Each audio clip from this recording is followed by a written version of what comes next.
You are listening to Leaders and Legends, a podcast presented by Veteran Strategies, an Indiana-based public relations enterprise, and federally certified veteran-owned small business. I'm your host, Robert Bain, along with our producer, Chris Spangle. Our podcast is featured on the All Indiana Podcast Network in partnership with Wish TV. You may find Leaders and Legends at allindianapodcastnetwork.com. Thinking of starting a podcast or need to host a public meeting? Let Leaders and Legends LLC be your partner as you look for new ways to communicate your message. Please contact us at chris@leadersandlegends.net. As always, all our podcast interviews are dedicated to the legacy and generosity of P.E. McAllister. Thank you for joining us with a special podcast. I'm going to write a news release and I'm going to blow this up on social media as much as I can because I'm very lucky and I have stumbled into a friendship with Christine Brennan.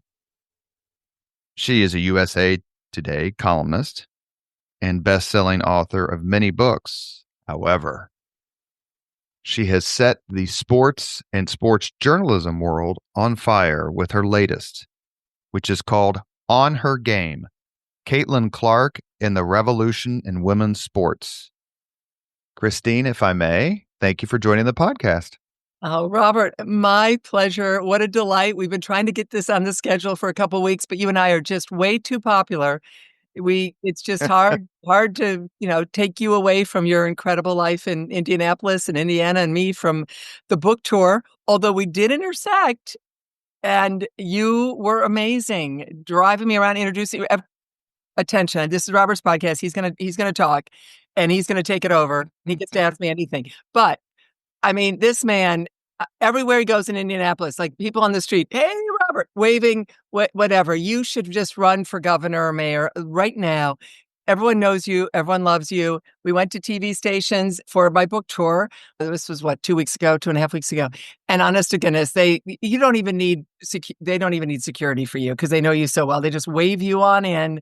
And what a delight to get the chance to spend some time with you. And I had oatmeal that I just dragged from the Meridian, and I was eating the oatmeal in the car, front seat, on the dashboard. We left the oatmeal. Anyway, that is a book tour, folks. That's how it works. And a delight, absolute delight, Robert, to get to know you. And I consider you a dear friend. And of course, we're going to get together more often when I come back to Indy. So thank you for having me, for sure. You're very kind. I'm touched, and I mean that sincerely. You are someone I've read and listened to for a few years now, maybe more than a few, like 20 something. And it was so cool to have you in my car as I played chauffeur, as you ate your breakfast and did a podcast. And it was just a delight. And you're killing it.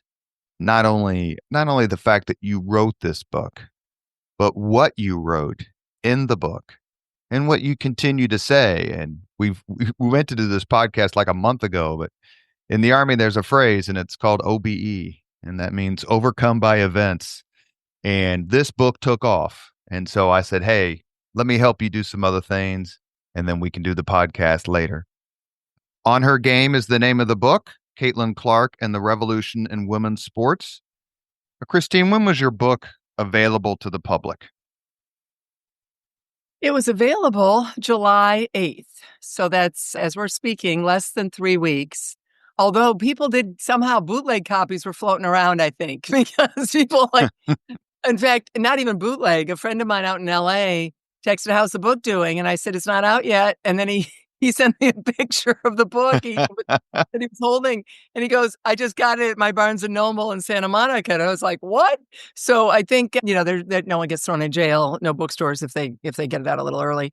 But bottom line is, there was definitely July 8th was the official pub date. But I was doing some media, including Katie Couric's podcast and Good Morning America and a few other shows before, and some CNN as well, before the 8th. And then that was the big splash on the 8th, and then moving forward to the 9th. And here we are, all these, 3 weeks later, number 2 on the New York Times bestseller list. And if Trump hadn't been shot, you'd be number one on the New York Times bestseller list because the book detailing that assassination attempt has held at number one. But the reason I asked about this is being recorded on the 28th of July. The book came out, you said, on the 8th of July. Before we get into the book, I'm really fascinated, and I've been following this on social media and our text exchanges. The reaction to the book, the interviews you've done about it. Talk, please, to the Leaders and Legends podcast audience about that.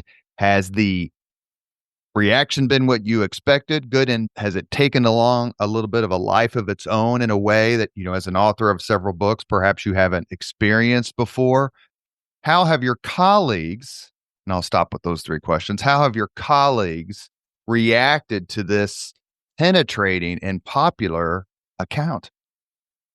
Yeah, the reaction's been great. There's always going to be people who are angry or upset, and I really haven't heard from that many people. I mean, or anyone really. It's a two-way street with me always. People have my cell number.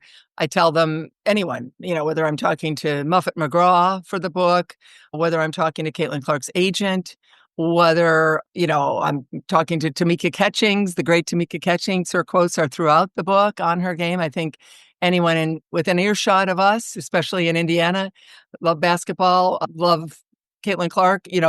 You're going to just, I think, fall in love with so many of the comments and the stories and the fabulous people that I'm honored to interview. Dr. Harry Edwards, a great civil rights leader, Black man, talking about how the WNBA failed the players because you've got a 74% Black league and a white woman entering. Anyone could tell, all of us, that there's going to be some issues in our fraught, taught, racially polarized, politically polarized society, and the failure of the WNBA to prepare for the greatest thing that's ever happened to it. Caitlin Clark, I wish other players before had that transcendent quality. They didn't. Maya Moore, Cheryl Swoops, Candace Parker, so many of them, they didn't break through our culture and become one of the most famous Americans, not just one of the most famous athletes, but most famous Americans like Caitlin Clark did. So I wish they had. And I was covering the W back in the 90s, as you know, and I cared. And women's college basketball all the way back to the early 90s and the Final Four, et cetera.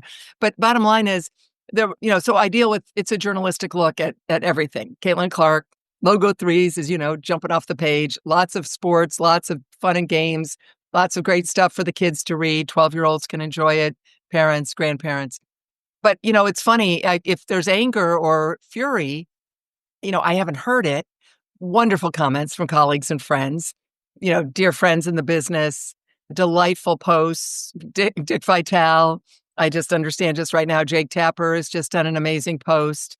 So many great, wonderful reactions to the book and to the journalism in the book. It's an unauthorized biography, as you know, Robert. And it sounds ominous, but it's not. It's what you want as a reader. Caitlin will do her book, authorized book, by herself or with someone, and it will be amazing, and I'll buy it, and everyone will buy it. And I'm lucky that I'm getting a lot of those people buying mine too. But this is not that. Caitlin participated, answered 40 to 50 questions, knew it was for the book, was terrific, honest, thorough, mostly in small group settings with a few other journalists, press availabilities before games, after games. I did meet her once. I was in practices exclusively, so I had that access. Thanks to Lynn Dunn and Allison Barber and Christy Sides, of course, then in charge of the team last year. And it's the whole season last year. You can relive it all. But again, it's journalism. And I'm so honored that people are reacting in such a positive way to the journalism, which includes great things. Caitlin, fabulous. 22 going on 40 or 50, as I say in the book. Just so mature, so fun, so funny, so respectful, looks you in the eye. You'd love it. Shakes your hand, old school all the way, spectacular person. Thanks people after the interviews. I mean, who does that anymore? Athletes. And yet, but then also I deal with, some of her behavior on the court, the technical fouls. Talk to her about that. What are you thinking? Too much, she says. We have a back and forth that's really fun in the book, my questions and her answers. And so I'm proud that people are reacting to it journalistically as reporting and writing and new ground and behind the scenes stories that people who care about Caitlin Clark, people who love the Fever, interested in Caitlin Clark, Iowa people, oh man, Iowa, they're off the charts with their love of this book, and Indiana as well. Big, wonderful signings and great media attention. So, I'm sure there are people who aren't happy, but I'm really not hearing from them, and I'm happy to hear from them if they want to get in touch. You know me, but I do think it's just wonderful how people have reacted to the journalism, the reporting, the news, the breaking news in the book, and I'm very, very proud and pleased about that. I have to say, my favorite part of your book is when you mention that, and we've got so much to get to, and we'll get to before she comes to Indiana, her college career, but you've made the point more than once. Indianapolis is the perfect spot for Caitlin Clark to begin and hopefully finish her WNBA career. You know our city as well as anyone could possibly know it who doesn't live here full time. Why is Indianapolis perfect for Caitlin Clark? And why is Caitlin Clark perfect for Indianapolis? You'd get out a map and, you look at where Iowa City is and you look at where Indianapolis is, and it's about a 6-hour drive. And six and a half, whatever. I did it actually a week or two ago when I was on my book tour going from Iowa to in that case, Bloomington that night, Bloomington, Indiana, and then back to Indy. So it's close. It's Big Ten country, Big Ten network. Obviously, IU women's basketball, terrific, right? Terry Morin, amazing job. In fact, I start the book with the introduction that has that shot by Caitlin, the buzzer beater, in Iowa City in February of 23 to start the book about, like, I'm watching this in my kitchen. What am I seeing here? She's sideways. She's just throwing the ball in the air, heaving it from chucking it from the parking lot, and it goes in. And you're like, what did I just watch? And she's running around the court and the place is going crazy. And Indiana, of course, lost. And that's too bad because my siblings all went to IU. I went to Northwestern. I was such a trailblazer as the oldest kid. Everyone else went to Indiana, not to Northwestern. Well, And Northwestern's a little more expensive than IU. Maybe you spent all the yeah, money. well, maybe I did. Yeah, what? I hadn't thought of that. They all were into undergrad business. I was into journalism, of course. So, and they also, all three of them got national championships, men's NCAA championships under Bob Knight while they were there, class of 81, 84, and 87. So they each got it during their time. So wonderful for them. And I love that. But anyway, obviously basketball in Indiana, not only the Big Ten Network, not only the knowledge. She played at Purdue. She played against Indiana, played at, against Purdue. Not only that, but also just the knowledge that people have about her. The Big Ten, as I said, close knit. I'm a Big Ten person, grew up in the suburbs of Toledo, went to Michigan games. We understand the Big Ten. We get it. There's a healthy respect for the other schools, even if you want to beat them like crazy. Even if it bugs you that, IU, that Caitlin beat you on that buzzer beater, it's still amazing, and it's still the Big Ten, and it's still your conference, and everyone knows everyone. So there's that. I think just the love of basketball in Indiana is, I was getting to, the perfect state, which, and again, understanding Iowa 6-on-6 girls basketball, the incredible heritage there that Caitlin stands on the shoulders of those women from even 100 years ago who were playing and were loved in the state of Iowa. So there's that. Then you throw in Indianapolis. I have probably spent, Robert, 6, 7, 8 months of my life in Indianapolis, which I've loved. I love it. Covering Olympic trials, going back to the 84 Olympic swimming trials, the diving trials with Greg Louganis at IU, then PUI, both of those, the natatorium and that for both of them. The track and field trials in 88 at what then IUPUI Stadium across the street from the natatorium. Not too far, of course, from downtown. The 1991 Artistic Gymnastics World Championships, covered those for, a week or so. Men's and women's Final Fours. The NCAA being located there. Olympic governing bodies, national governing bodies being located in Indianapolis. It gets sports, it gets youth sports, it gets women's sports, it gets Olympic sports. Indianapolis gets it. Hosting the Pan Am Games in 87. I was covering those. I also then was with the delegation of Indianapolis superstars that went to 91. I was a part of that, covering that, getting to know all kinds of great Indianapolis leaders, including Jack Swarbrick, later to become the AD at Notre Dame, and including Mark Miles. And I think Jim Morris was on that trip, Sandy Knapp, the great Sandy Knapp, so many great Indianapolis people. So the love of Olympic sports, we call them amateur, not amateur necessarily anymore. Sure. All of that.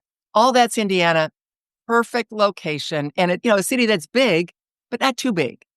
It's not too small. It's perfect size, the civic pride of a Midwestern city. I see it in my hometown of Toledo. I still own our family home in Ottawa Hills, a suburb of Toledo. So I understand that Midwestern philosophy. Caitlin Clark, that's her background. That's what she loves. Put that all together, absolutely the perfect place for her. You do a terrific job of detailing the pre-Iowa Caitlin Clark and how she just exploded as a player. I used to referee girls basketball when I was in graduate school, and there's a player I still remember. She's currently the coach at Purdue. And she was head and shoulders above everyone else. Absolutely the top player in the state by far.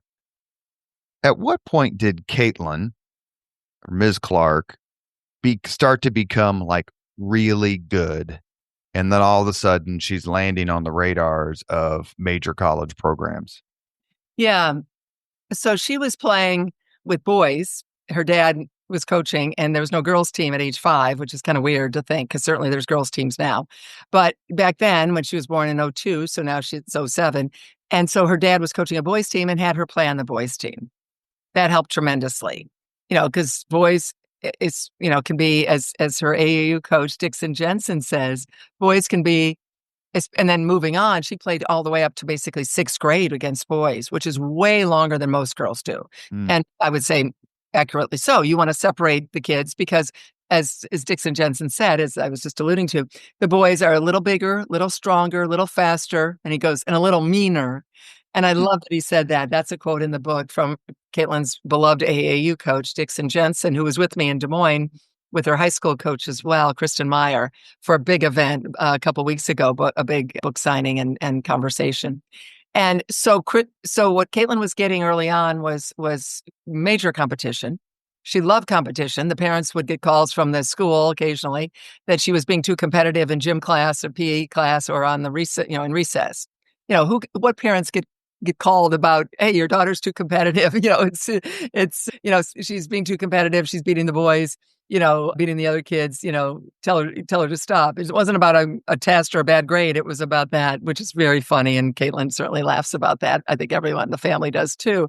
And so she was very good, very competitive, wanted to win at everything at a very young age, wanted to just keep going, going, going. And then those AAU stories, how she would play up. So she's playing like 8th grade, she's playing on a 10th grade team. 9th grade, she's playing on an 11th grade team. In other words, going up, 2 grades. That's extraordinary. That's a lot.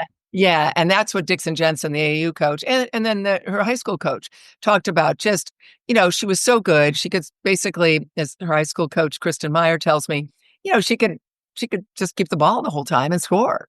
And she probably got fouled on every play. So when she gets angry about being fouled, it's not that she's wrong. She is probably getting fouled on every on every play because she's so good, and the other girls at that age couldn't stop her or had to, do their best to try to stop her.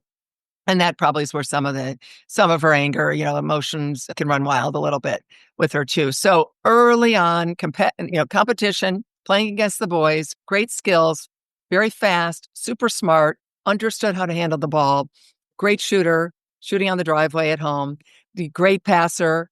And the passing comes from soccer. She played up till sophomore year of high school in soccer. She was already an all-state player in soccer and scored a ton of goals. And she only played like half the season before she went on an international basketball trip. So she obviously chose basketball over soccer.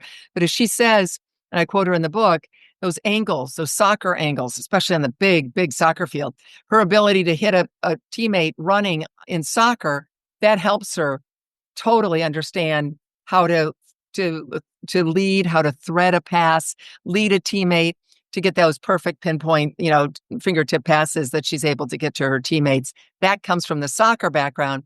She also played golf. She played, tennis. She played softball. I mean, she played everything. She was that girl next door, that tomboy that we see. And I say tomboy is in the best way possible. I just loved everything, was good at everything. If she wanted to focus on golf, I wonder if she'd be on the LPGA tour because she loves golf so much. And who knows what she'll want to do in her future with golf, certainly more pro-ams. But a great sports background. Mom and dad, their careers, their lives steeped in sports. Her dad's in the Hall of Fame at Simpson College, Athletic Hall of Fame. Her mom, the daughter of a great legendary high school football coach, at the same high school, Dowling Catholic. So everything about their life. And the older brother, younger brother, she's sandwiched between the two. She gets to play sports with them and against them. Rough house in the backyard, rough house in the basement. Everything about it was allowing her to be made for this moment and to become Caitlin Clark. And how great that environment exists in our country now for girls as well as boys. And clearly in the Clark household in West Des Moines, Iowa, it definitely existed.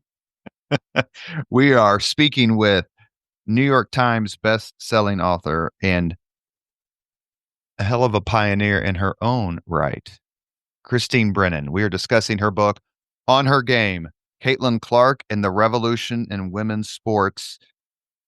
As you detail in the book, perhaps she was destined for Notre Dame, but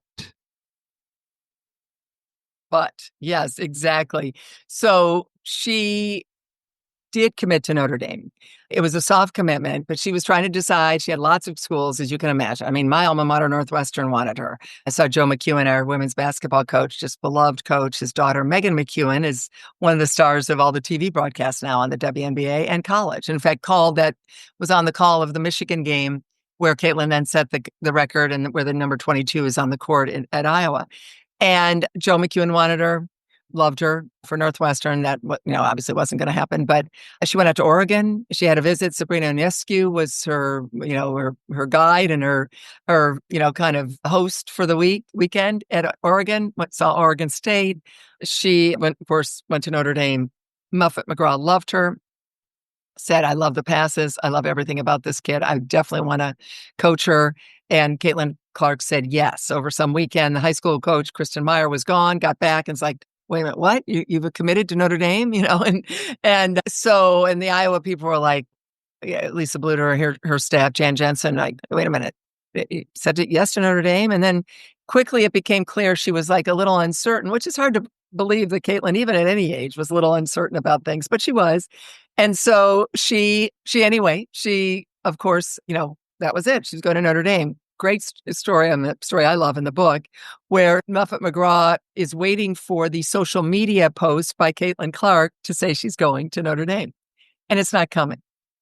And Muffet is at a funeral and runs into one of the Iowa coaches and says, so, like, hey, kind of what's going on?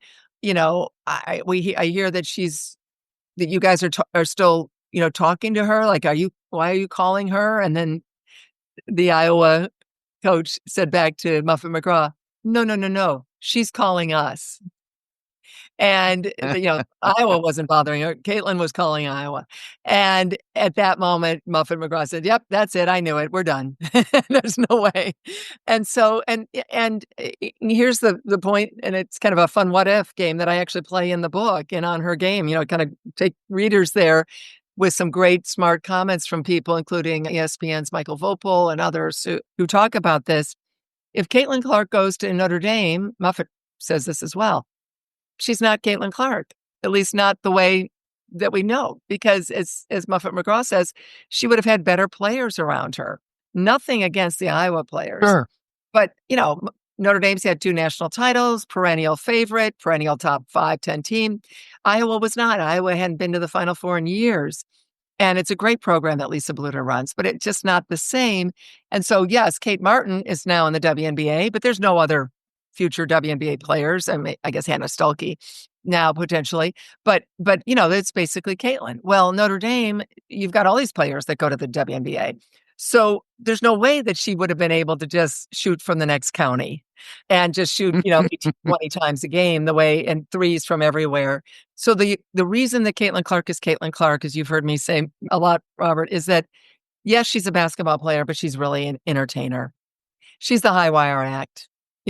She is shooting from, those logo threes, those passes, those incredible, beautiful passes. No one else does that. It's entertainment. And that's what Caitlin gave us at Iowa. And if there's no Iowa, then she's playing basketball. So Paige Beckers is a great player. Great player. Absolutely, terrific. She's not an entertainer. She can't sell out the 8,000 seat Dallas arena right now in the WNBA. Paige Beckers cannot sell out an 8,000 seat arena. As we know, Caitlin Clark can consistently sell out a 17,000 plus Gainbridge. Certainly when and she's and they move the away games from smaller venues to bigger ones just for to Caitlin, accommodate for Caitlin Clark, just to for Caitlin accommodate and the it's her. demand. Right. And there's some people out there and some media, I guess, whatever, like, oh, well, it's Angel Reese. It's no. Angel Reese cannot sell out her smaller Chicago venue without Caitlin Clark, or they've sold out a couple of their games last year. And when they moved it to United Center, and then Caitlin missed both of those with injury, actually, Angel missed the second one just the other day, the prices just dropped because Caitlin's not playing. It's Caitlin, folks. It's Caitlin. It's Caitlin. That's the entertainment value. I wish everyone was selling out everywhere. I wish they could always play in big arenas. As a journalist, I don't get what I wish. I get what's factual. I get to report what is actually happening. Funny thing about facts are facts. And data is data and numbers are numbers. And I think people get upset or like someone like me is telling those stories and putting those numbers out there. Well, that's what we do, folks. That's called journalism. And I think part of the problem for the WNBA understanding what someone like me does is that they were totally unprepared for national scrutiny. And so they have no idea what real journalism is. And a lot of the young journalists who I've mentored or helped, and I like them and Mhm. I want them to succeed, but they've been a little bit more protective of the WNBA. And that's not journalism. There are PR people. You're not a PR person. If you've got a credential around your neck, you're a reporter, journalist, broadcaster, whatever. And that's certainly been a tough one. But I also understand the WNBA never got the attention it deserved. I tried in the 90s. I've tried throughout. But the point is that I think some journalists and some writers just kind of then try to help out a little more. Well, that's not our job. Mm. But anyway, yeah. So I think going back, that's Caitlin Clark's the entertainer. It is all about her. That is about what she does that brings eyeballs that would never ever come to ever to the WNBA without her. And I hope it's the beginning of a lot of other people being entertainers, like Juju Watkins, maybe. Mhm. Truthfully, truth be told, right now it's Caitlin, and she needs to get healthy, and people need to see her because as Caitlin Clark goes, so goes the WNBA. We're going to talk more about that here once we get past Caitlin Clark's college career. You are listening to Leaders and Legends. We are discussing On Her Game, Caitlin Clark and the Revolution in Women's Sports with best-selling author and social media, I'm going to say maven. Is that the right term? Because man, you are posting and it's great. And it's all these wonderful comments and terrific interviews and podcasts, really from national media, local media. This book in itself is a revolution in women's sports. I think, much like John Feinstein's Season on the Brink was a revolution in sports journalism. This book is certainly at that level, if not higher. But may I ask, Christine, do you have a particular Hoosier and or leader and or legend you admire most? That is a great question. Well, I will certainly say that the great Lynn Dunn in sports, I'll pick that. I follow a lot of politics, and I'm very, very. I'll pick a politician as well. Although I'm very familiar with what Richard Lugar and Mayor Hudnut were doing, getting Indiana and Indianapolis positioned to accept the Colts and to host all of those great events I talked about that I've covered and been around, and those great sports events to make Indianapolis what it is as a sports hub around the country, frankly, around the world, as it has been with some worldwide events, of course. But I'll pick Lynn because of her history, of course, with Purdue, and then with the Fever, leading the Fever to their one and only WNBA championship, and then, of course, being the person that drafted Caitlin Clark last year. She also drafted Sue Bird with the Seattle Storm when they were just starting out. So, Lynn Dunn drafted Sue Bird, and then 22 years later, she drafted Caitlin Clark. Not bad for the great Lynn Dunn. And she's in the book. She's quoted in the book. There's some great stories of her dribbling around Seattle, trying to get season tickets and thinking, I mean, I won't ruin the story for everybody, but you'll love that story as she's in Seattle in 1999 and right around the turn of the century. And she's got a dribble and she thinks it's for a mile and a half and it's 5 miles up and down the hills of Seattle. And she's dribbling to get this attention for people to buy, obviously publicity to buy more season tickets so that they can have a team. And there's one reporter, everyone's kind of fallen off, but there's still one reporter that's with her. And she's like, as soon as this reporter gets out of here, I can hop in a cab and get on and go. And And that's she, it.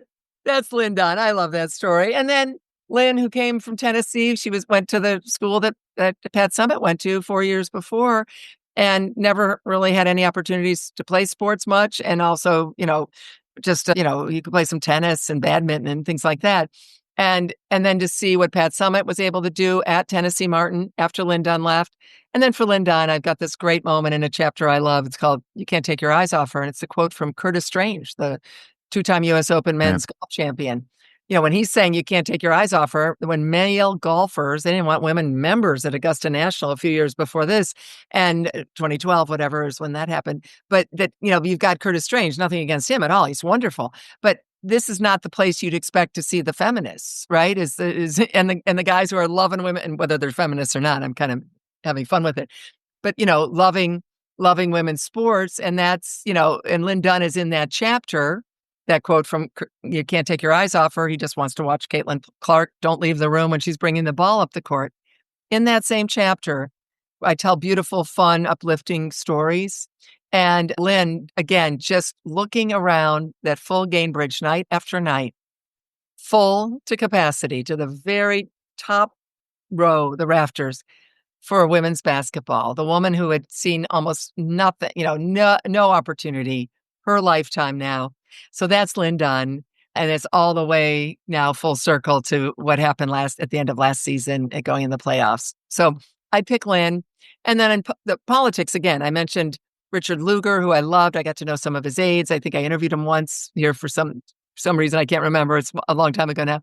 And Mayor Hudnut. And there's obviously so many wonderful leaders of Indianapolis that I mentioned that I was in Havana with, sports leaders and what have you.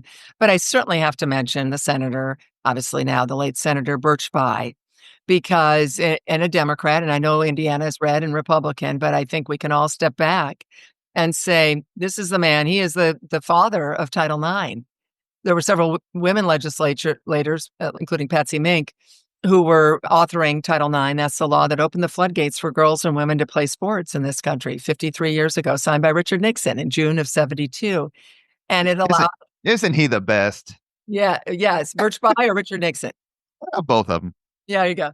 No, but Birch Bayh, and he was fighting for it. And they would be on the floor, in a hotel room, and everyone's like helping out with ideas. And then I saw that again when the George W. administration wanted to try to weaken Title IX. That failed. They did not. And they obviously, Title IX is here to stay. It's beloved in red states and blue states. It's why girls are playing sports, and great leaders and great moms and doctors and lawyers and coaches and business people, whatever a girl's going to be, you see in the kitchen every morning, she'll be better at it because she played sports and grows up to be a fabulous leader and woman, and her family, whatever she does she's better because now women are getting those same sports opportunities. As for generations, we only let men have those opportunities. What on earth were we thinking in this country? Thank you, Birch Bayh, for writing the legislation and shepherding it through. And it was so important to have his voice, obviously a huge leader in the Senate back then, but also as a man, shepherding through a law that would open the opportunities for women. Because if you're getting tax dollars, how on earth can you discriminate against 50% of the population, since the tax dollars are coming from 100% of the eligible population to pay taxes? So, this just wasn't going to last. Birch Bayh has changed America, because we're not having this conversation if there's no Birch Bayh, because there's no Title IX, at least not in the form that it was in. And then there's no Caitlin Clark, and there's no women's soccer team. That's how big a deal Title IX is. Might have happened organically, but it wasn't. It wasn't in the 50s, 60s, and 70s. Needed that push. Those who might not love government, you love government here, because this is what you want for your daughters and your granddaughters. And it's changed American Olympics, women dominating our Olympic efforts, gold medals, everything about Title IX. I'll wave the flag. It is absolutely, truly an American masterpiece. And thank you to Birch Bayh, obviously Indiana's own, for making that possible. I was never able to interview Birch Bayh for the podcast. He passed. But not only did I interview his son, former Governor and Senator Evan Bayh, but I also did a special podcast about Birch Bayh with 3 of his former staffers. And when we started talking about Title IX, it was swelling.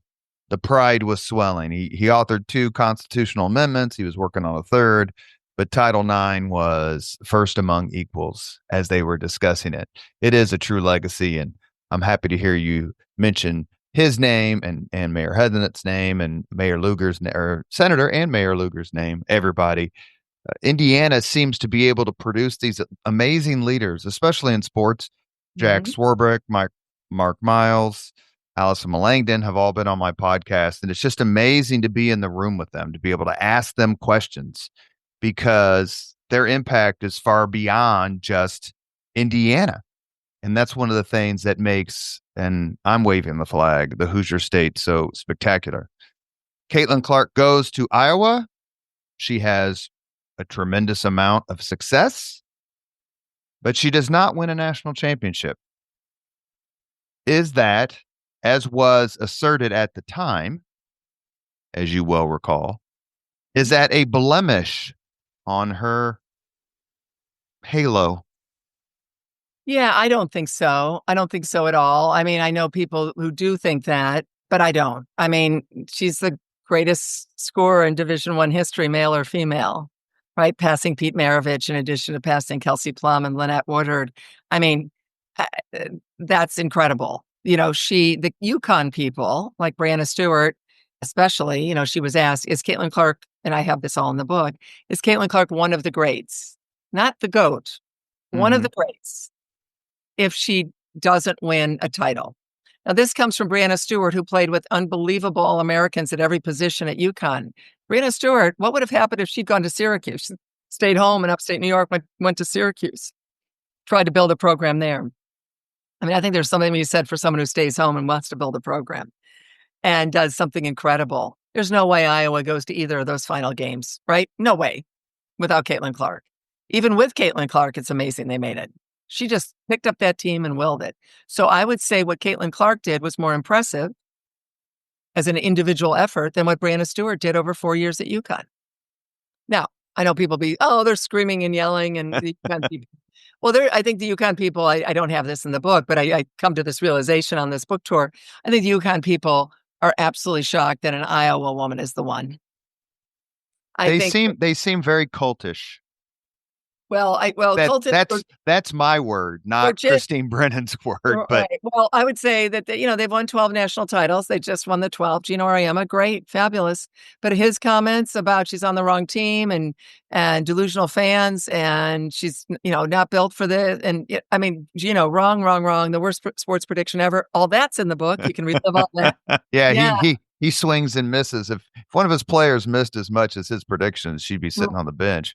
Well, exactly. But yeah, I think Caitlin Clark is amazing. I mean, if she brings more people and eyeballs and entertainment and fun and takes the team further than it would ever go, like Brianna Stewart, those UConn teams were excellent. I mean, I'm not taking anything away. It's amazing. But what Brianna's then Stewart and the answer in that question was, yes, she needs to win a title to be considered one of the greats. What on earth was Brianna Stewart talking about? One of the greats? I'm not talking about GOAT. GOAT, Mm, fine. You got to win a title. One of the greats, you and I could come up with 100 one of the greats right now. sure. We could probably come up with 200. Add in all your viewers, listeners, whatever, we could come up with, I mean, everyone, would name more names, right? And so the notion that that Brianna Stewart, I saw that and I couldn't believe it. I was actually at the Masters and I wrote a column about just how ridiculous that was, and then I included that in the book too because it just again this attitude or whatever it was. But no, what Caitlin Clark did in many ways was more extraordinary than winning a title. What she did with that Iowa team, again, a very good team, but no way on earth, no one expected them. Whereas UConn was expected to win because they had all those All-Americans all headed to the WNBA. Caitlin Clark, of course, and Kate Martin are the only two that went to the WNBA, of course, from that Iowa team, at least as of now. And so, yeah, I think it's fine. I think it's great. And she brought joy to so many people and brought new eyeballs. Again, I'll just put 18.9 million out there. That's the viewership of that final game, South Carolina against Iowa, won by South Carolina. 18.9 million, 4 million more viewers for the women's final with Caitlin Clark, all because of Caitlin Clark. Then if it was South Carolina, my goodness, South Carolina 2 years earlier against UConn, they had like 5 million. It's Caitlin Clark, folks. It's all Caitlin Clark. I don't care how much people are like whining, complaining that I say this. It's Caitlin Clark. And I think I made my point. And Keep making it. The men for 28 hours later, excuse me, the men 4 million less. That is the achievement. That's an incredible achievement. Plus her play on the court, extraordinary. Her records, her numbers, the way she rose to the occasion, 41 points, triple doubles on the way to those two final games. Absolutely. Caitlin Clark is one of the greats, doesn't need a title, and one of the greatest of all time. I'd certainly put her in my top 5 of all time in college for sure. Is there a bit, speaking of Hoosier leaders and or legends, both, maybe the greatest Hoosier sports legend of all time. But when I was reading your book about Caitlin Clark in Iowa and the success that they did had, I mean, they weren't champions of women's basketball, but they certainly won a championship at different level, different league, and they were successful. Larry Bird and Indiana State was all I could think about.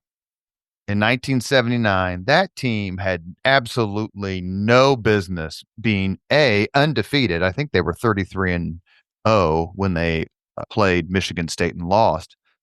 But if Larry Bird's not on that team, or if Larry Bird was still at IU, which is where he originally enrolled, that's my analogy for Caitlin Clark's college basketball impact and success. That 1979 championship game between Indiana State, Larry Bird, Magic Johnson, and Michigan State is still the top-rated college basketball game of all time. Mm-hmm. How close am I in my analogy, in my comparison? Well, I mean, yes, on one level for sure. But the difference was that men's basketball had achieved so much success already, right? Right. And I mean, off and on, and the NBA too.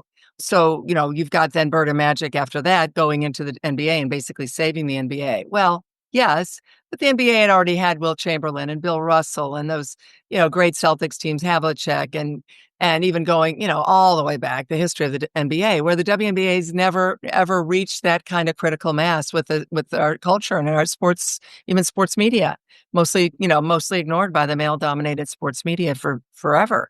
That's the WNBA, and so yes, it was important, but to me, it's nowhere near as important. I think Caitlin Clark is by far the most important person to any league or tour we have ever seen. Like, Caitlin is way more important to the WNBA than Tiger Woods was to men's golf. Because they're already so popular, right? Absolutely.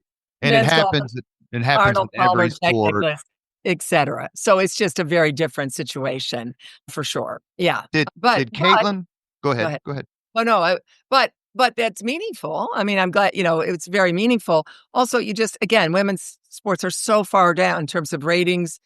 Again, Caitlin Clark changes that. But TV ratings, attendance, again, changed with Caitlin's arrival on the Fever, beating 5 NBA teams in average home attendance last year. Unbelievable. Caitlin, 5, and including the Pacers. This was last year. Pacers, Washington Wizards, Memphis, Atlanta, and Charlotte. You're not talking about 24-25. You're talking about 23-24, which is the season of the book. Correct. For the men, and then the 24 for the women. Yeah, exactly. Yeah. So those seasons that were concurrent, so to speak. Yeah. Or close to it, both ending in 24. Let's say it that way. But yeah. And so, but before that, you don't have that. So again, the women's game had just not had the chance to grow and flourish, have the sponsorship, have the salaries. So that's why I say Caitlin is so much more important. But absolutely, the shot in the arm of Bird and Magic, Larry Bird, obviously out of the blue, to your point, Indiana State wasn't on the radar, whereas Michigan State would have been more. Sure. Then yes, I would agree with you there. That comparison definitely works. Did Caitlin want to be drafted by the Indiana Fever because she had options? She did. Yeah, well, she loved the Indiana Fever. When she found out that they got the first pick in that lottery, she said she was playing that night. I forget where, somewhere obviously in college. And she was obviously pleased to hear that. My theory, not hers. I did not ask her this. And if I'd had more time for the book, more time for writing and everything, I would have done that. But I think if it hadn't been the Indiana Fever, it would have been very interesting to see if she would have gone back to Iowa for a 5th year, the COVID year. She had that year because she graduated high school in 2020, right in the midst of COVID. Any of that age group had the opportunity for a 5th year. That's no longer exists now with this group of kids that are class of 2022 high school, now 26 in college. But she had that option.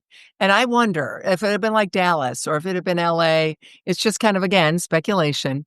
But she knew, one, she had her boyfriend, Connor McCaffrey, in Indianapolis already. You know that the Fever and Pacers, it's a great organization, Pacer Sports and Entertainment. And I have learned that. Run by Mel Raines. I mean, Oh, what a she's the best. rock star she is. Just such a class act. Enjoyed meeting her, speaking with her. I mean, I think I quote her in the book once from a press release, so it's not like we didn't sit down for the book, other than we sat down to talk about what I was going to do. And I gave, obviously what I was interested in. We did that actually at the Paris Olympics, had a lovely meeting and conversation just as I went through how this would work, and what I was thinking of for writing a book and reporting a book that came about all so quickly out of the blue, whimsically and magically and fun, it made the whole thing just a total wonderful joyride for me. So, but Mel, you've got this great leadership. You've got the Simon family. They care. You've got Big Brother Pacers. And of course, again, obviously now big sister Fever. I mean, they're behemoths both. But you had the merchandise in the stores. You have the great practice facility, and they're going to have a beautiful new one. You had all that. I think the Chicago Sky were practicing. So Angel Reese goes to Chicago, as does Camila Cardoso and others, and they're practicing at the time. I think it's changed now in a partly public facility. Like, what are you talking about? That's just outrageous. In other words, you can have like people working out, interacting potentially like in the bathrooms or something with the Sky. I don't know. I remember hearing about it. You had the Connecticut Sun who had to share their one day of practice before the playoff game, before game one of the playoffs of the WNBA last year against the Fever. This Connecticut Sun had to only use half the gym because there was a kid's birthday party going on. Yeah. And they had the gym. So yeah, that's the WNBA. So if it had been another team, if it had been Dallas with the 8,000 seat arena that, as I mentioned, they Yeah. can't fill. I think, I don't know, but it's a very interesting thought. And someday when I run into Caitlin, I'll ask her, like, would you have done that? Or she'll answer it in her book or in some article sometime. That's fine. Because I think it certainly helped tremendously. The first pick went to the Indiana Fever. Again, Big Ten country, basketball country, not a bad drive from Iowa. Checked all the boxes for sure. Oh, and let me tell you something. I live a mile from the field house. The Iowa plates that you see on Fever on the days or nights of Fever games, it is so fun to know that we're a draw.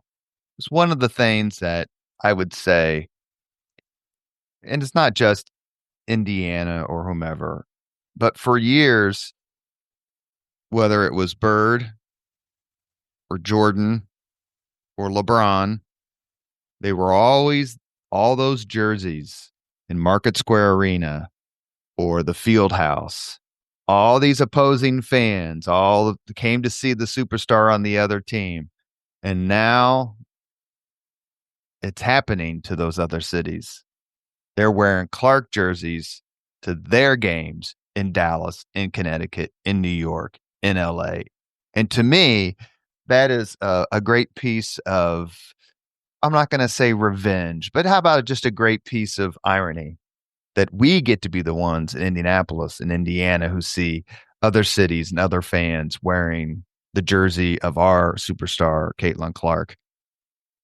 Is Right. that a phenomenon you see as you travel around and go to these games? Do you shake your head when you're in a certain city? I'm like, there's 15,000 people here in New They're all there. York, and 5,000 are wearing Caitlin Clark jerseys. Oh, no, it's a reality. And the WNBA, the sooner they get a grip on it and can deal with reality, the better. Their anger, their notes, players, ESPN the other day after the WNBA All-Star game tweeted out, this is the historic ratings for the WNBA All-Star game. And then, greatest, 158% or whatever it was. I don't remember. It's obviously out there. Better than 2 years ago. And then the small type. Last year, was whatever. I mean, who does that? Sheila Johnson said it. She goes, there's a lot of hurt feelings that Caitlin got the Time magazine. hurt feelings. Robert, this is 2025. We've had 53 years of Title IX. What is wrong with these people? Let's get You're into that. Let's get into strong that women. because I We're know. strong women. But and I called the ESPN. I said, you're misleading people with this tweet. So yeah, anyway, yes, you definitely those and what does the t-shirt say for the Fever as we get into the next topic? We have no road games, or every game is a home game. It's Caitlin, and it's soon, and it's no one wants to admit it. It's totally happening in the league all the time. That's what it is. It's Caitlin. It's Caitlin. The Connecticut Sun, the first game in May 14th last year, and that's of course in the book. It was their first sellout since '03, and it's because of Caitlin Clark in Connecticut. Okay, Everywhere. so let's just we've got about 15 minutes, 10, 15 minutes left before you get the same five questions that Jack Swarbrick and Mark Miles and Allison Millangton and Mel Raines all had to answer. They're fun, hopefully. But is it racism? Or is the fact that Caitlin is white, is that a dispositive element into some of the inexplicable either non-recognition or straight up disdain that some players and commentators feel towards Caitlin Clark? Is it racism? Race is certainly a factor. You know me, I'm not going to ever shy away from any topic, any question. I am not able in the book to absolutely write journalistically it's racist. It's because she's white and they're black. I do not say that. What I do, 74% Black League, white woman comes in. I have voices that I'm so proud to have in the book, and I know you've read it, so I know you know. Mhm. Dr. Harry Edwards, great civil rights leader, a black man, actually fighting cancer in the Bay Area, friend of mine for a long time. We've been on Super Bowl panels together talking about sports and race and all those issues. He's the man behind the impetus behind the 1968 Mexico City Black Power salute. Is famous for his association with the San Francisco 49ers in the 80s and 90s. Exactly, but also Smith and Carlos and the Black Power salute in '68, which a lot of people liked and a lot of people didn't like, right? Right. Okay. They got sent home, the two sprinters. And of course, that was set against the murders of Martin Luther King and Robert F. Kennedy, and obviously riots. And it was a fall Olympics. Mexico City was September, October. So you can, wow, what was Sure. going on in the country then? Obviously, extraordinary.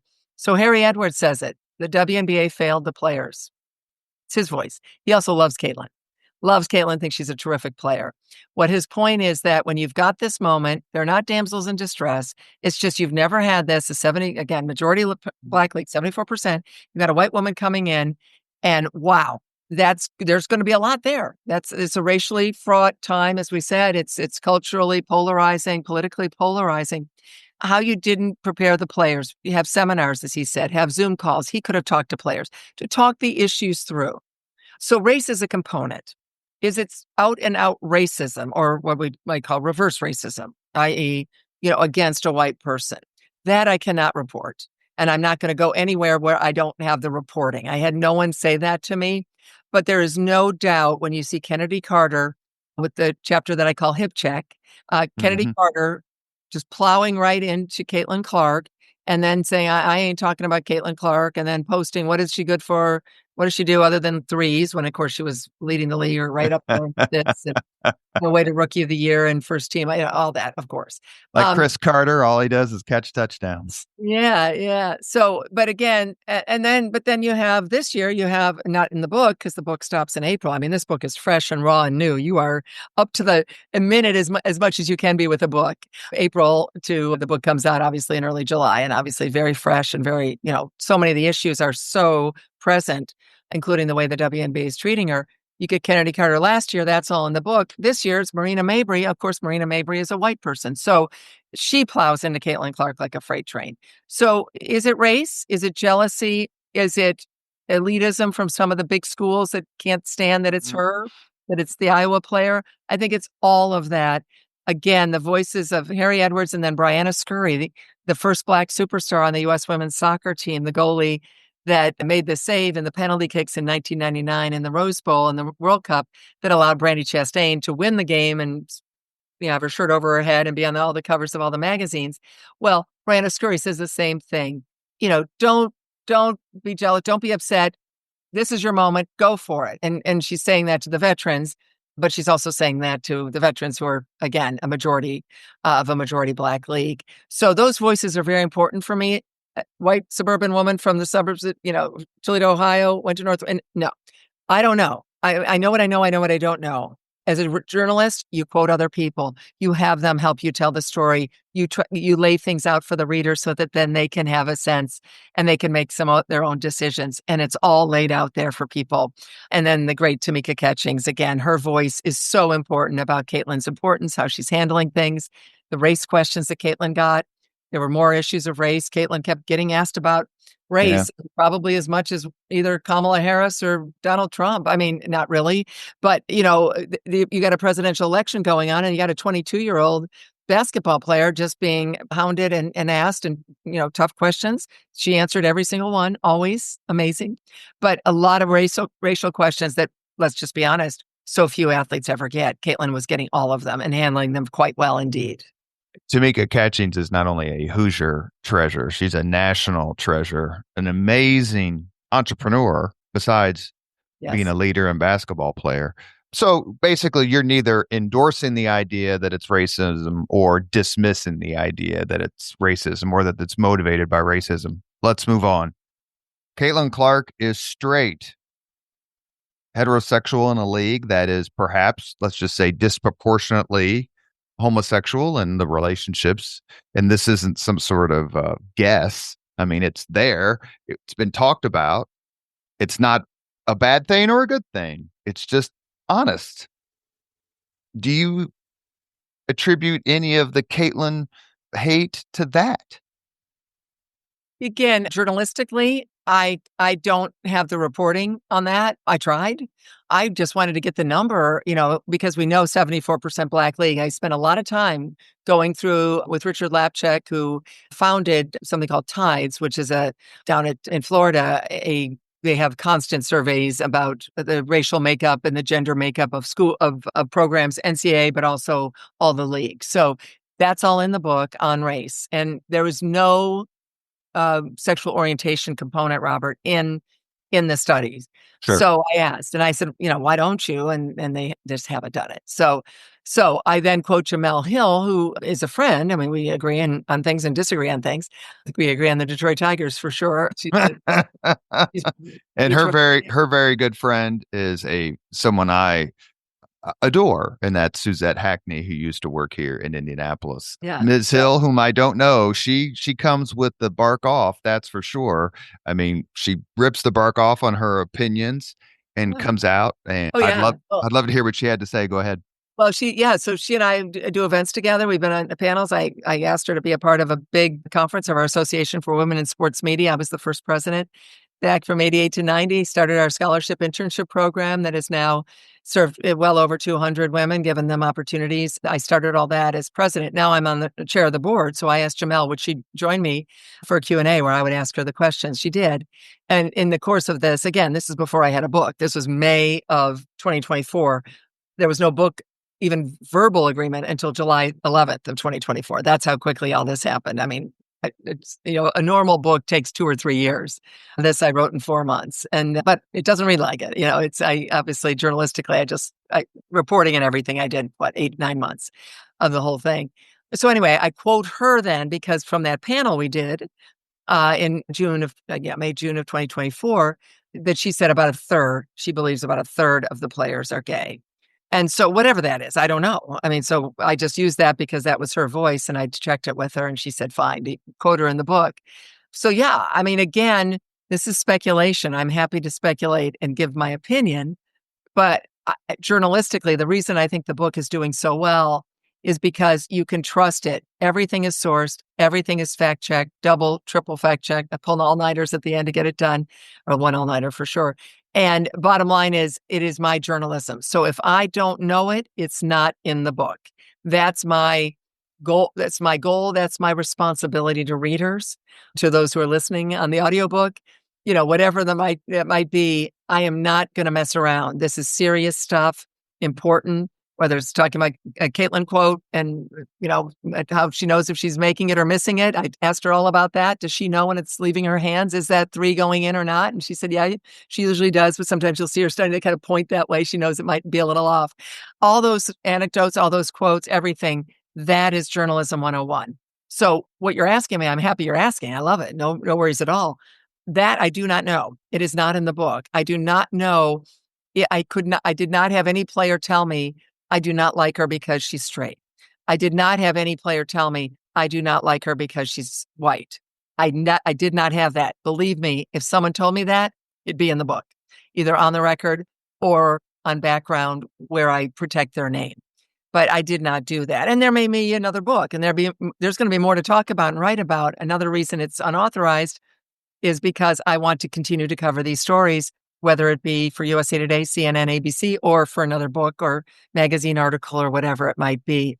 So I'd love to give you an answer, but the answer I have to give you is that, sure, I think my opinion would be educated opinion, educated guess a little bit, is that yes, of course, all this factors in. It is as I said, we're certainly majority Black league, has been all these Black players, great players, deserve the attention, never got it, right, Robert? Never got, they deserved, male-dominated mainstream sports media, ignoring them, not giving them their due.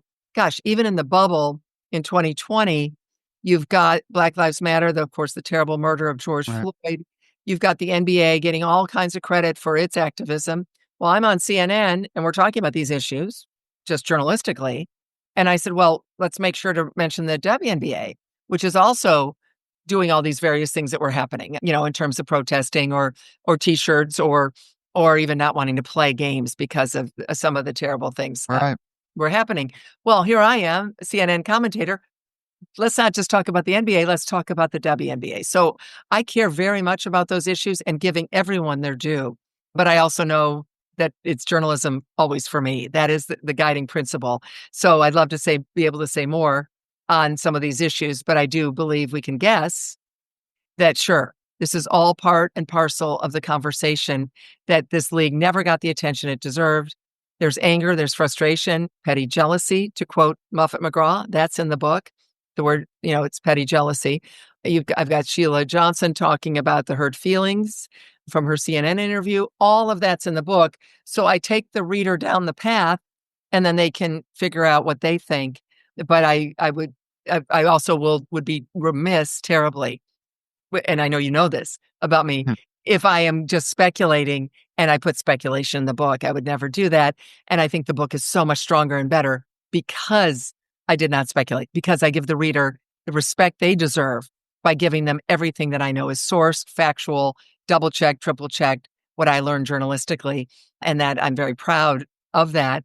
And that's why it's a guess on some of those issues. But I think we can guess, and our guess might be right. But no one really wants to speak out about it. And I understand, of course, that as well. Well, you mentioned a few minutes ago, you know what you know, and you know what you don't know. And you've covered not only women's sports, all sports for decades, different leagues, different rivalries. And not everybody gets along, like Federer and Nadal in tennis, right? The famous feud between, Chamberlain and Russell didn't get along, and Bird and Magic certainly in the first few years didn't get along. And obviously there's the Isaiah Thomas Olympic team, Michael Jordan dynamic. So it's not just women, it's not just basketball, it's life in a lot of ways. With all of that being said as a disclaimer, explain Angel Reese to the Leaders and Legends podcast audience.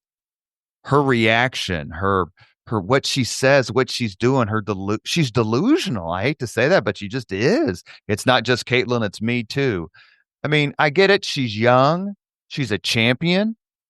She's, has her pride. She's worked hard all her life to get to where she is. But she just seems blinded by something that, at least those of us who are moderately interested in the sport, we just can't fathom how someone who is benefiting from a rival could be so graceless. That was a bad look for Caitlin, or when Caitlin got blindsided by Kennedy Carter. And you see in the background, and you can watch it a million times, you see Angel. I know some people said leaping to her feet. I don't actually do that because I just stood up very quickly and applauded. So she is applauding and coming to her feet quickly and standing up, applauding the cheap shot hit on Caitlin Clark by Kennedy Carter. And as Tamika Catchings says in the book, it's not me, it's Tamika Catchings, the great, obviously, Indiana Fever player, happens to be, of course, a Black woman. Wonderful, wonderful leader throughout the area. I'm just the tease me's. So I went there and met her there. We sat and talked for an hour. Great picture in the book of her with one of her staffers behind the counter. I just loved it. I love taking that picture. I love everything about Tamika, just how great she is. Covered her since the 2016 Olympics in Rio, and even knew her a little bit before then. And, she says that's don't do that. Don't do that. People are watching you. Don't, you can't do that. So, that's her view of what Angel did there. Angel has set herself up. She said she's going to be the rival. She wants to be, in fact, in many ways, she said, I know I'm a villain, or I realize that I'm seen as a villain. So she's brought that up and said that.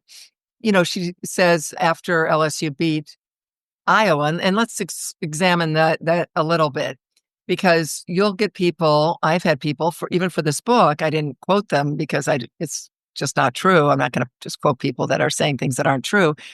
That Angel Reese made Caitlin Clark. I've heard that several times.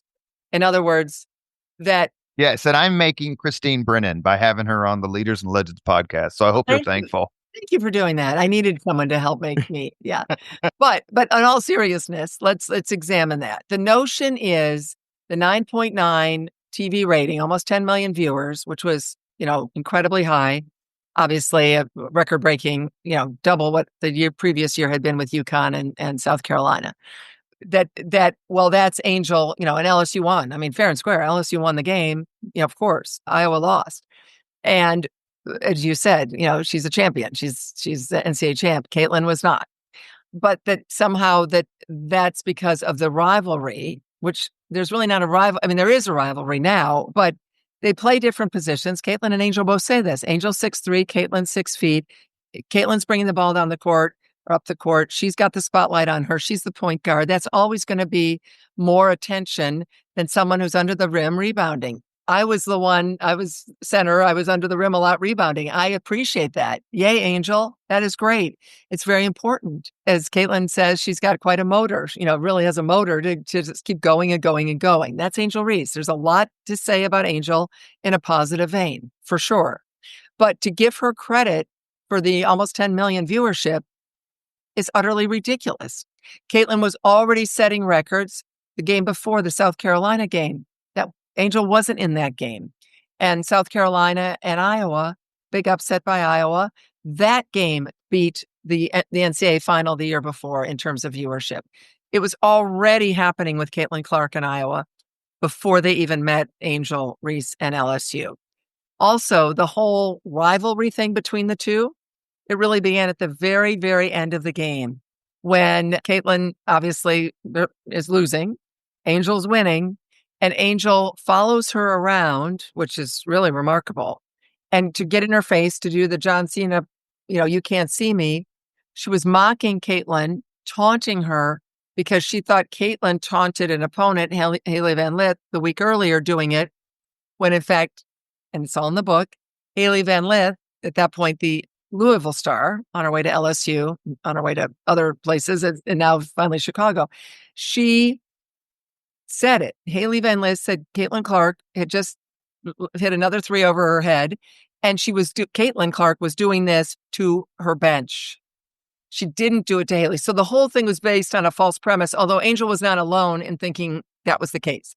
The false premise was throughout the country. That was a couple months later that we got the answer on that it wasn't. But Angel's doing this, but following her around, not just one time, not to the bench, but right to Caitlin's face, kept following her, trying to do it. And then also pointing to a ring finger, as if, we got the national title. And then the interviews. And I tried at least 3 times to get Angel to talk to me. I went through her agent. We had a nice chat. I then went to the PR people. emails back and forth. I then tried again later. So that's three. Let's say three. I put it in the book. I think it's three or four, but let's say three times. As I said, I went back several months later, the third time, just to give it another shot because the quotes. You've got Caitlin talking about Angel and how amazing she is, and they won and congrats to LSU. And you got Caitlin going on and on and on, as Caitlin Clark does, as Kate Martin says in an interview. We did 30 minutes at the Conrad Hotel, actually, in the lobby where she was staying with Las Vegas at the time. And Kate Martin is saying, that's Caitlin. She'll always take the high road. She'll never say anything bad about anyone. So you got Caitlin Clark, and then you've got Angel saying, I was waiting. I was in my bag. I was waiting. She wasn't going to just and that's Angel. And I wanted to give her and her agent and the PR people a chance. Does she want to maybe say more? Anything. I would take it and I would have put it in the book and it could have maybe softened or changed something. This book is not going away anytime soon. I don't know why the agents, the PR people, the coaches, and the WNBA itself, not all of them, but that generally were afraid of me. I'm not the enemy. I'm not the enemy. I've been covering the league since the 90s. But now they have a New York Times bestseller that is getting wide coverage, wide acclaim, selling out. Friends telling me it's selling out in Portland and San Diego and in DC and, wherever. Okay. Well, I gave you an opportunity. I bent over backwards. I wanted your voice in this book. Why on earth wouldn't you participate in something that would be so widespread? That's their mistake. That's their fault. I gave them every chance in the world. But yeah, Angel, the contrast is stark. Obviously, there's always race involved, of course. Caitlin respects Angel. Angel respects Caitlin. But then what Angel does is her actions then obviously tell a different story in some ways. Whereas Caitlin Clark's actions never tell a different story about Angel. There was the hard foul in game one, the first game of this year, May 17th, where Caitlin got wrapped up and it looked like she kind of shoved her, but then it's really, Caitlin walks away, Angel starts coming after Caitlin Clark. So that would have been all Angel if she actually succeeded in reaching Caitlin Clark, because Caitlin was walking away. So that tells us something about how Angel wanted to go after her and was restrained by Aaliyah Boston and others. So there's a lot there. It's fascinating. It certainly can help drive ratings, but there's the rivalry. If we want to make it say it's a rivalry, okay, we can say it's a rivalry, but it's not. Caitlin Clark is the one that sells out in Chicago, not Angel Reese, who plays in Chicago. Caitlin Clark is the one responsible for the TV ratings, including the amazing 10 million, almost 10 million for that LSU Iowa game. Because all that stuff happened, it was bringing eyeballs. It all happened at the end. Well, everyone was watching. So many people were watching from the beginning. So that's my opinion. Obviously, I would have loved Angel to talk to me. If Angel wants to talk to me anytime, I'm here. I'm all ears. Love to interview her. Love to write a column. I love to talk about whatever she wants to talk about. But she will be a force, and she and Caitlin will probably, be together, parallel paths for most of, if not all, their professional career. Well, there's a reason your book isn't called On Her Game, Angel Reese and the Revolution in Women's Sports. And the sooner that some folks realize that, the better off they will all be. Last question. Well, I was going to ask you about the horrific WNBA refereeing, but that speaks for itself. Ray ipsa loquitur. True or false? In her speech, and if I get the chronology wrong, you correct me. After the 23-24 season, WNBA season, talking about all things WNBA. True or false? The commissioner of the WNBA did not mention Caitlin Clark's name. True. And that's, as you know, that's in the book. It's in the epilogue, which is called Overtime. Yeah, I was there because they tried to ban me and they failed miserably. The Players Association, that was just ridiculous. And I do tell that whole story, not necessarily because I wanted to, but I knew I had to, because it'd be critical. People would be criticizing me as if I like wanted to hide it, and I would never hide anything. So I tell that whole story and show how ridiculous the behavior was of Dejanay Carrington. That's all in a chapter called Mercy, which is right before the epilogue. I did decouple it from the magic of Caitlin and the logo threes jumping off the page and all of that. Either want to be big time or you don't. Well, You either want to run for township trustee or you want to run for United States senator, and it's there the you go. scrutiny's not the same, and the money's not the same, and the opportunity for greatness isn't the same. Well, exactly, exactly. So now the the Players Association has failed. I have a credential. It's October 10th of 2024. It's game one of the finals. That's Minnesota and New York in Brooklyn. And Kathy Engelbert is doing her State of the League speech, and then also taking questions. So Q&A. So combination, appearance in front of the media, talking, and then her Q&A. Very much like Roger Goodell does his State of the League at the Super Bowl and Rob Manfred at the World Series, whatever. This is what they do. So she's talking all about the amazing numbers, moving games to bigger arenas, selling out those arenas. She's talking about the incredible attendance records of 2024. And of course, the stunning, historic TV viewership, record breaking in every way. These are all things that are responsible or that happened for one reason. Caitlin Clark. Caitlin Clark is responsible for all of them. Caitlin Clark. She talks for 27 minutes, including the Q&A, and never once says the name Caitlin Clark. And I was in the room and I was listening. And after when the one of the PR people said, "Oh, two questions left," I was thinking, I knew that she had not said Caitlin Clark's name because I was listening and paying attention. And I thought, well, let's see what happens with these two questions. They were two questions that had nothing to do with any of that. And so then it as is. It happened. 27 minutes, no mention of Caitlin Clark. So I was trying to reach Kathy Engelbert, gave her a chance to talk to me. I would come up on the Acela train, spend an hour or two, give her a chance anytime. December, January, February. I didn't have time. I was rushing, to crash this book and get it out. And so thrilled and pleased that the reviews are great and people are enjoying it so much. But, really killing myself to get it done. That's what journalists do. It's fine. I was able to do that, but I didn't have time to get up to New York, but I wanted to. I wanted to give her that chance. Absolutely. 4 or 5 texts, emails, phone calls, to all the PR people, letting them know I wanted to do that. Finally, I had a question about this. I went to the NBA, went to Mike Bass at the NBA, and I said, could I find out why she went 27 minutes and talked all about these things that are only because of Caitlin Clark and never said the name Caitlin Clark? So I do get an answer back via text through Mike Bass from Kathy Engelbert. That's what they said, it was anyway. And she goes, yes, her text is, why did I, and this is all in the book, verbatim, of course, everything is verbatim. I mean, nothing, Right. no holds barred. Everything is in there. It's a total honest journalistic look at a time, a place in America and culture, and with this incredible athlete, Caitlin Clark, and everything surrounding her. And so the text message says, why didn't I mention Caitlin Clark? I didn't mention anyone who wasn't playing in the game. I mentioned a few names, but only no one that wasn't playing in the game that night. And that meant, of course, New York and Minnesota. That was her answer. Went a little bit, but Took all those months to come up with such a lame answer. well, especially because she was wrong. She mentioned Aaliyah Boston and she mentioned Angel Wilson, both of whom of course, were not in the game. So I Right. pointed that out to the public relations man, who then was not happy. And if they had only called me, this, right? If they call, I know all these people. Call me and we can work it out. I probably would have allowed them to correct it. But they just were so either afraid or scared or whatever, creating me as the enemy. That's insane. I'm not.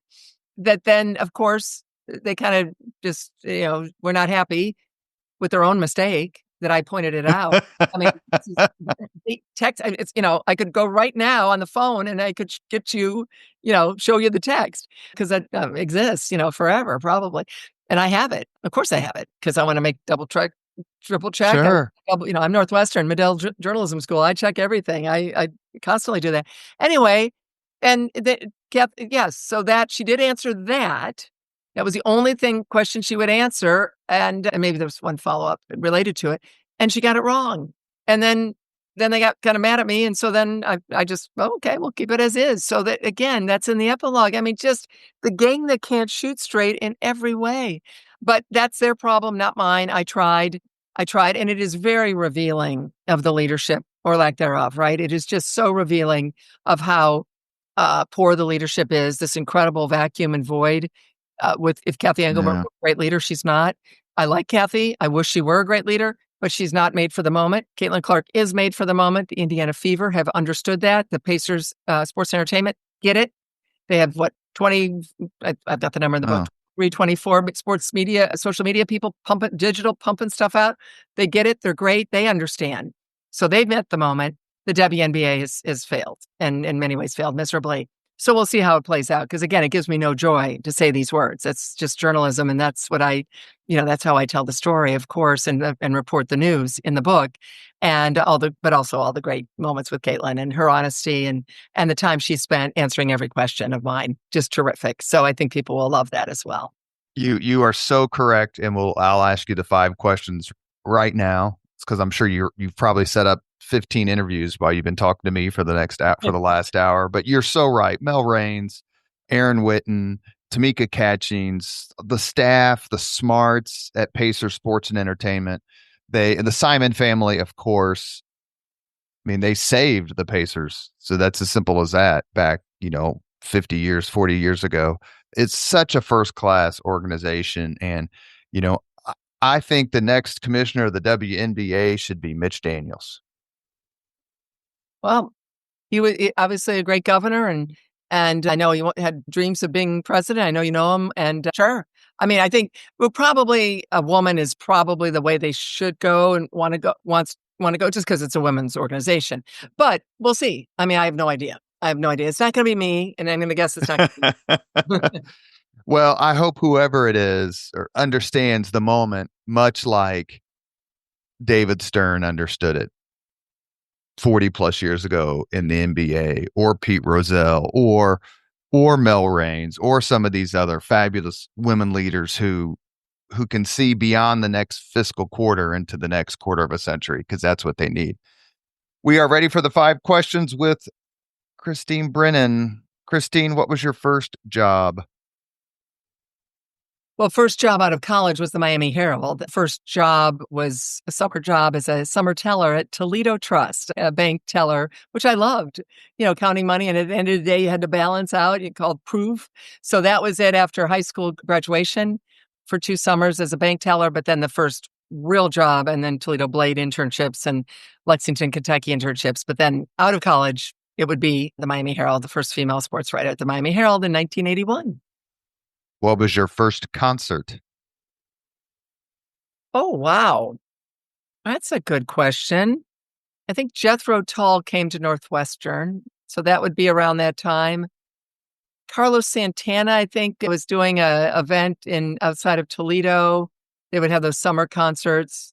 So probably one or two of those. You know what? I need to ask my college friends that, because that one, that I'm not 100% sure, but one of those kind of late 70s kind of groups or bands or entertainers. A lot of folks our age can't seem to really remember their first concert. Yes, well, it sure wasn't because I was doing any drugs, because I did zero drugs ever. I may have had a beer or two, but no, what it means is I didn't care that much because I was focused on sports and other politics and journalism and friends, so. Number 3, if you could suggest any book for someone to read, you can choose a sports book and a non-sports book. If you could choose any book for someone to read, which book would you recommend? Wow, that is a very, very good question. I love time travel. So a Jack Finney novel, what is it? It's got the time, something, no, time. Anyway, Jack Finney, any of his time travel novels are great, but the Titanic and, going back, Mhm. trying to change things. Again, I'll try to figure out the title, but it's Time and Again, I think is what it's called now that it comes to me. But there's always play on words with time.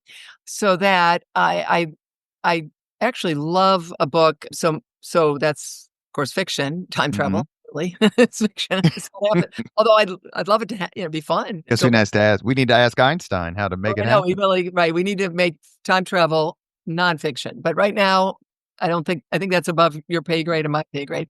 Destiny of the Republic is a terrific book by a woman named Candace Millard on James Garfield. I highly recommend it. He happens to be from Northern Ohio. James Garfield, we know him for getting shot and dying as president a few months in by Charles Guiteau, who was, trying to get a a job in the Yeah. administration. The story is incredible. Alexander Graham Bell appears. Yep. James Garfield is shot. Everyone's sticking their fingers in the hole in the wound to try to find the bullet. He was shot far. The wound itself was far less invasive or serious than what happened with Ronald Reagan. But because they couldn't find the bullet and because they didn't know about infection, and everyone's just sticking their fingers in this poor man in the bullet hole, he died from the infection, not from the bullet. And James Garfield turns out was an absolute incredible American. He's a And genius and a rock war star. hero. Yep. A war hero and a genius. And there's a brand new biography out. It wasn't that long ago. I don't know if that's the one you're referencing, but talked about how much different the United States would have been had he not been killed, I think, at the Union Station in Washington, D.C. Was. Yeah, now it's where one of the museums is, just a couple blocks from the Capitol. But yeah, it's unbelievable story. And you just feel so sad about what the country lost way back in 1980. I think it was 1981. 1881 was Excuse when he me. was. Yes. Yeah, that's all right. Yeah, I meant 1881. I was thinking of the 81 part. I forgot the 18. But Reagan got shot in 1981. So Well, there a long time, as you know, any president with the every 20 years, right? ending in a elected in a year ending in zero. Right, From 1900, 1920, 1940, of course, FDR died, not shot, yeah. but died in office. 1960, of course, Kennedy, and then 1980, Reagan, although he survived that, thankfully. So 1840 is William Henry Harrison. William Henry Harrison, who died after getting pneumonia during the inauguration, right? I think. Because he had the longest inaugural speech in the history of the presidency.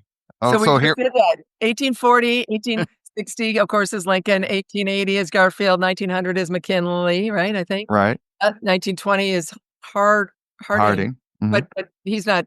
Yeah, so he dies, and Right. then of course 40, 60, 80. But then it stopped in 2000, thankfully. Yes. If Anyway, you could, how about that? this is right. This hits question number 4 right in the squarely in the nose. If you could witness any event in history, be there in person as it happens, which event would you choose? There's only one place I'd go. I've wrote a term paper about it. I have read every book, The Conspiracy Theorists. I think you're going to be able to guess it the moment I say the word November 22nd, 1963, Dallas, 6th floor of the school book depository to see who's actually shooting, Lee Harvey Oswald, or their shots coming from in front. To witness that, oh my goodness. And of course, you try to stop it, right? But that's another story for another day. So I will anyway, I will connect you with Gerald Posner. oh my gosh, I've read his books. He came on the podcast. He's awesome. I'll connect you. I would Last love it. he's Thank probably you. reading yours right now. Last question. If you could have dinner with anyone living today, 2 hours off the record just to chat, whom would you choose? I'm going to probably pick a weird one because I've covered him. There's so many, right? I don't even know where to begin. But I will say, because I never really I don't think I got the truth. And I think there's so much that I'd love to know. As I was reporting columns, tons of columns, covered him the length of his career. Tiger Woods. He was so secretive, so uncertain. To really get inside his brain, to ask him about everything, what he was doing. I don't even care so much about the affairs. Other than he just totally trashed his reputation and his family life, and actually kind of ended his golf career too in a Yeah. weird. Just one more major after that. But all of that, I covered it all, and I just to find out what he thought. Did he feel? The difference between Caitlin, to bring this full circle. Caitlin Clark signs every autograph. Caitlin Clark is all about boys and girls, and she says that, not just girls, but boys, and the future of her sport and the future for these kids. Tiger couldn't care less. Like blinders, Yeah. head down, never signed autographs. Now he does, but now he's close to 50 years old. He'll turn 50 in a few months, but never cared, just focused to win. And that, killer instinct, that's fine. He did it, but no coattails. Remember how we thought, oh my goodness, there'll be, dozens and dozens of male and female black golfers. Nope. Yeah. Nope. No coattails at all. He didn't care. That's his choice. Caitlin cares so much. So I've used that as an example of there's a lot of parallels between them. Obviously, Caitlin has not had a career yet like Tiger because she's just starting. So we have no idea. I'm not comparing them in terms of number of amazing championships. Tiger's done. But the phenomenon is comparable. Oh, totally. Oh, absolutely. And that singular athlete, again, the entertainer. grandmothers who couldn't tell the difference between birdies and bogeys would rearrange their Sunday afternoons of the Masters to be able to watch Tiger play, and they wouldn't have any idea other than just watching this singular athlete. Same with Caitlin. People who couldn't care less about basketball, rearranging their evenings, figuring out where Ion is on their TV dial so they could watch Caitlin Clark. So that's the similarity. The difference is remarkable in terms of giving back, caring about the future, caring about kids, looking them in the eye, signing autographs. Caitlin Clark is incredible. Tiger couldn't care less and was pretty terrible at that.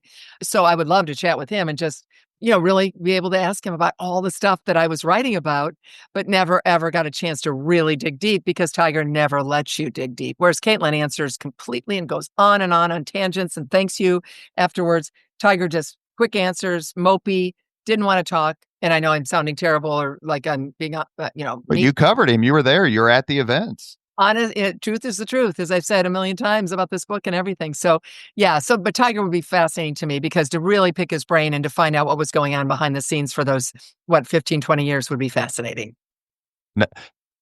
Very few things, if perhaps nothing, is as compelling as greatness, where someone is just so unbelievably talented that it makes someone like me, who's never swung a club in his life, go, I can't miss the Sunday where Tiger's up 1 or down 1. I have to watch it.